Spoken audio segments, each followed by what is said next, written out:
ನಮಸ್ಕಾರ. ನಾವು ಇಂದು ಯಡಗೂಡ ಗ್ರಾಮದಲ್ಲಿದ್ದೀವಿ. ನಮ್ಮಲ್ಲಿದ್ದಾರೆ ಬಸನಗೌಡ ಗಂಗಪ್ಪನವರ ಅಂತ ಹೇಳ್ಬಿಟ್ಟು. ಇವರು ವಿನೂತನವಾಗಿ ವಿಶೇಷವಾಗಿ ರೇಷ್ಮೆ ಸಾಕಾಣಿಕೆ ಮಾಡತಕ್ಕಂಥ ರೈತರು. ಕಬ್ಬಿಣ ಅಥವಾ ಮರದ್ದು ಅಥವಾ ಇತರೆ ವಸ್ತುಗಳಿಂದ ನಾವು ಈ ರೀತಿಯಾಗಿರ್ತಕ್ಕಂಥ ಸ್ಟ್ರಕ್ಚರ್ನ ಮಾಡಿದ್ರೆ ಬಹುಶಃ ಅದು ಕಾಲಕ್ರಮೇಣ ಹಲವಾರು ಕ್ರಿಯೆಗಳಿಗೆ ಒಳಪಟ್ಟು ಅದು ಶಿಥಿಲಗೊಳ್ಳುತ್ತೆ. ಸೊ ಅದಕ್ಕೆ ಇವರೇನ್ ಮಾಡಿದರೆ ಸಿಮೆಂಟ್ ಅನ್ನ ಹಾಕ್ಬಿಟ್ಟು ರೇಷ್ಮೆ ಹುಳನ್ನ ಸಾಕಾಣಿಕೆ ಮಾಡೋದಕ್ಕೆ ಒಂದು ವಿನೂತನವಾಗಿರ್ತಕ್ಕಂಥದ್ದನ್ನ ಪ್ರಯೋಗ ಮಾಡಿದ್ದಾರೆ. ಸೊ ಇದನ್ನ ಕೇಂದ್ರ ರೇಷ್ಮೆ ಮಂಡಳಿಯವರು ಅಥವಾ ಅದೇ ರೀತಿ ರಾಜ್ಯ ರೇಷ್ಮೆ ಮಂಡಳಿಯವರು ಕೂಡ ಹಲವಾರು ರೈತರಿಗೆ ಅನುಕೂಲವಾಗುವಂತೆ ಇದನ್ನ ಇತರರಿಗೂ ಕೂಡ ಮಾಹಿತಿ ಸಿಗಲಿ ಅಂತ ಹೇಳ್ಬಿಟ್ಟು ಹಲವಾರು ಮಾಹಿತಿನ ಬುಕ್ ಪ್ರಿಂಟಿಂಗ್ ಮುಖಾಂತರ ನೀಡಿರ್ತಾರೆ. ಸೊ ಈಗ ಗಂಗಪ್ಪನವರ ಬಸನಗೌಡರು ಅವ್ರದೇ ಅಂತ ಒಂದು ಅನುಭವನ ತಿಳ್ಕೊಳ್ಳೋಣ. ಸರ್, ದಯವಿಟ್ಟು ಇದನ್ನ ಹೇಗೆ ಕನ್ಸ್ಟ್ರಕ್ಷನ್ ಮಾಡಿದ್ರಿ, ಎಷ್ಟು ನಿಮಗೆ ಕಾಸ್ಟ್ ಬಂತು, ಇದನ್ನ ಯಾಕೆ ಮಾಡಿದ್ರಿ ಅನ್ನೋದ್ರ ಬಗ್ಗೆ ಸ್ವಲ್ಪ ಹಲವಾರು ಜನ ರೈತರಿಗೆ ಮಾಹಿತಿ ನೀಡಬಹುದು. ನಾವು ಸುಮಾರು ದಿವಸ 10 ವರ್ಷದಿಂದ ರೇಷ್ಮೆ ಬೆಳೆದಿವಿ ಸರ್. ನಮಗೆ ಇಲ್ಲಿಂದ ಊರಿಗೆ ಸೊಪ್ಪು ಒಯ್ಲಿಕ್ಕೆ ಸುಮಾರು 30% ಸ್ಯಾಲ್ಟೇಜ್ ಬರೋದು, ಇನ್ಕಮ್ ಹಾಳಾಗಲ್ಲ. ಆ ಕಾರಣಕ್ಕೆ ಇಲ್ಲೇ ಮನೆ ಮಾಡಬೇಕು ಮತ್ತು RCC ಬಿಲ್ಡಿಂಗ್ ಮಾಡಬೇಕು. ಯಾವುದೇ ಕಾರಣಕ್ಕೂ ಗಾಳಿ ಮಳೆ ಹಾಳಾಗಬಾರ್ದು ಅಂತಂದು ಹೇಳಿ ಪ್ಲಾನ್ ಮಾಡಿ RCC ಬಿಲ್ಡಿಂಗ್ ಕೇಂದ್ರ ಬ್ಯಾಂಕ್ ಲೋನ್ ತಗೊಂಡು ಮನೆ ಮಾಡಿದ್ವಿ ಸರ್. ಮನೆ ಮಾಡುವ ಸಂದರ್ಭದಲ್ಲಿ ನಾವು ಬೇರೆ ಬೇರೆ ಕಡೆ ನಮಗೆ ರೇಷ್ಮೆ ಇಲಾಖೆ ಕರ್ಕೊಂಡು ತೋರಿಸಿದ ಸಂದರ್ಭದಾಗ ಇವೇನು ರ್ಯಾಕ್ಗಳಿದ್ವಲ್ಲ, ಅವು ಕಟ್ಟಿಗೆವು ಮತ್ತು ಕಬ್ಬಿಣದವು ಹಾಳಾದವು ನೋಡಿದ್ವಿ. ಅದರಿಂದ ರೋಗ ಅಲ್ಲೇ ಉಳ್ಕೊಂಡು ಬೆಳೆ ಹಾಳಾಗಿದ್ದನ್ನ ನೋಡಿದ್ವಿ. ನಾನು ಲೋನ್ ಕುತ್ಕೊಂಡು ಚಿಂತೆ ಮಾಡಿದಾಗ ಇದನ್ನ ಏನಾದ್ರೂ ಮಾಡಿ ನಾವು ರೋಗ ರುಚಿ ಉಳಿದಂಗ ಒಂದು ಕಬ್ಬಿಣದ ಮುಖಾಂತರ 10 mm 7 mm ರಾಡ್ ಹಾಕಿ ಈ ರೀತಿ ಒಂದು ಪೈಪ್ ಬಳಸಿ ನಾವು ಕಬ್ಬಿಣನ ಸೆಟ್ ಯಾಕೆ ಮಾಡಬಾರ್ದು, ಸಿಮೆಂಟಿನ ಫೋರ್ಸ್ ಯಾಕೆ ಮಾಡಬಾರ್ದು ಅಂತ ಯೋಚನೆ ಮಾಡಿದಾಗ ಗೌಂಡರು ಸದ್ಯಕ್ಕೆ ಇದಕ್ಕೆ ಮಾಡಕ್ಕಾಗಲ್ಲ ಅನ್ನೋರು. ನಾನು ಸ್ವತಃ ಕುತ್ಕೊಂಡಿದ್ದಾಗ ಐಡಿಯಾ ಮಾಡಿ ಏನು ಮೆಟೀರಿಯಲ್ ಬೇಕು ಅವನ್ನೆಲ್ಲದನ್ನ ಅವ್ರಿಗೆ ಒದಗಿಸಿ ಕೊಟ್ಟಾಗ ಈ ರೀತಿ ನಾವು ಮಾಡಕ್ ತಯಾರಿ ಆಯ್ತು. ಸುಮಾರು ಖರ್ಚು ಬರುತ್ತೆ ಅಂದ್ರೆ ಬನ್ನಿ, ಅದು ಎಷ್ಟರ ಬರಲಿ, ನನಗೆ ಓನ್ ರೇಷ್ಮೆ ಬೆಳಿ 3.5 ಲಕ್ಷ ರೂಪಾಯಿ ಈ ರ್ಯಾಕಿಂಗ್ ಖರ್ಚು ಬಂತು ಸರ್. ಒಟ್ಟು ಟೋಟಲ್ ಬಿಲ್ಡಿಂಗ್ 26 ಲಕ್ಷ ರೂಪಾಯಿ ಖರ್ಚು. ಇದು 75 ಫೂಟ್ ಉದ್ದ, 25 ಫೂಟ್ ಅಗಲ ಸರ್. ಇದರಲ್ಲಿ 300 ಇಂಚ್ ಮಟ್ಟಿ ವೇಸ್ಟ್ ಬಂತು. ಇದು ರ್ಯಾಕಿಂಗ್ 3.5 ಲಕ್ಷ ರೂಪಾಯಿ ಬಂತು ಸರ್.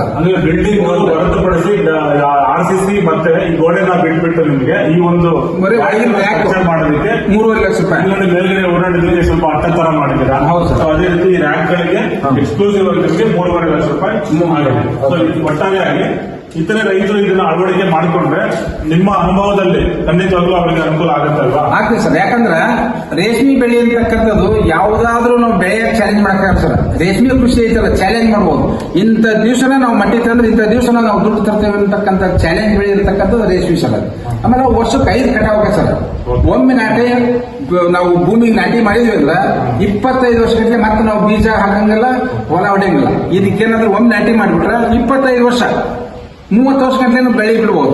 ಬೇರೆ ಬೇರೆ 3 ತಿಂಗಳು ಕ್ರಾಪ್ ಮಾಡೋ ಏನಾಗತ್ರಿ, ಬಹಳ ಕಷ್ಟ ಬಿಡ್ಬೋದು. ಇದು ರೇಷ್ಮೆ ಹಂಗಲ್ರಿ, ಒಮ್ಮೆ ನಾಟಿ ಮಾಡಿ ನಾವು ಹಚ್ಚಿದ್ವಿ ಅಂದ್ರೆ ಅದಕ್ಕೇನ್ ಮಾಡ್ಬೇಕು, ಗುಣಮಟ್ಟದ ಗೊಬ್ಬರ, ತಿಪ್ಪಿ ಗೊಬ್ಬರ, ನೀರು ಕೊಟ್ವಿ ಅಂದ್ರೆ ಚಾಲೆಂಜ್ ಬೆಳೆ 5 ಬೆಳೆ ಬರ್ತವೆ. ಏನಾದ್ರೂ ಒಂದು ಬೆಳೆ ನಮ್ದು ರೋಗದಿಂದ ಆಗ್ಬೋದು, ಮಾರ್ಕೆಟ್ ರೇಟ್ನಿಂದ ಆಗ್ಬೋದು, ಫೇಲ್ ಆದ್ರೂ ಕೂಡ ಇನ್ನು 4 ಬೆಳೆ ನಮಗೆ ಸಿಗ್ತದೆ. ಆಮೇಲೆ ಇದ್ರ ಜೊತೆ ನಾವೇನ್ ಮಾಡಬೇಕು, ಬರೀ ರೇಷ್ಮೆ ಬೆಳೆದ್ರಿಂದ ಅರ್ಥ ಅಲ್ಲದೆ ನಮಗೆ ಬೇರೆ ರೇಷ್ಮೆ ಒಳಗೆ ಗೊಬ್ಬರ ಬೇಕು ಅಂದ್ರೆ ನಮ್ಗೆ ಹಸುಗಳು ಸಾಯ್ಕೋಬೇಕು. ನಾವು ಹಸುಗಳು ಸಾಯ್ಕೊಂಡಾಗ ಇದು ಉಳಿದಂತ ಸೊಪ್ಪು ನಾವು ಹಸುಗಳಿಗೆ ಹಾಕಿದ್ರೆ ಹಾಲು ಜಾಸ್ತಿ ಇದೆ.